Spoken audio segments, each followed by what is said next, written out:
ব্যক্তিগত বিতর্ক পেরিয়ে এবার বলিউডে যাত্রা শুরু করলেন রণজয় বিষ্ণু।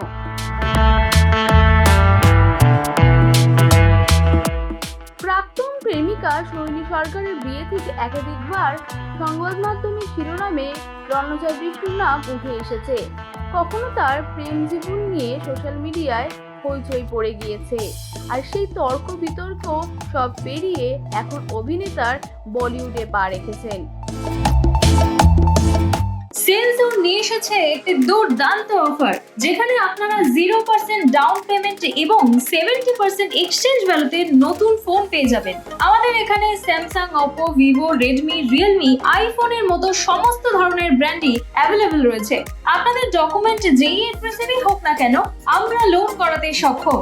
আমাদের 16টা ব্রাঞ্চ যেমন দমদম, কালিন্দী, লেক টাউন, বাঙ্গুর, এই সকল জায়গাগুলিতে সমস্ত ব্র্যান্ডের ফোনই অ্যাভেলেবল। বাকি ইনফরমেশন পেতে নিচে দেওয়া নম্বরে যোগাযোগ করুন।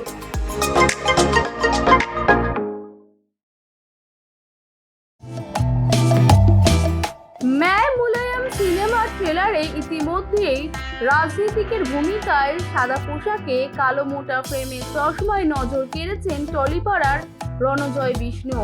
রণজয় মুখ্য চরিত্রে না থাকলেও বায়োপিকের এক গুরুত্বপূর্ণ ভূমিকায় রয়েছেন তিনি। রাষ্ট্রীয় লোকদলের নেতা অজিত সিং এর চরিত্রে দেখা যাবে তাকে। 2020 সালেই এই সিনেমার জন্য মুম্বাইতে লুক টেস্ট করিয়েছিলেন অভিনেতা। এটাই রণজয়ের প্রথম হিন্দি ছবি। শেষমেশ প্রেম প্রাক্তন বিতর্কের মাঝেই বলিউডে অভিষেক ঘটেছে তার। 26 জুলাই শুক্রবার প্রেক্ষাগৃহে মুক্তি পাচ্ছে मैं मुलायम। ওয়াইজ নিউজ, খবরের সত্যাসত্য 24 ঘন্টা।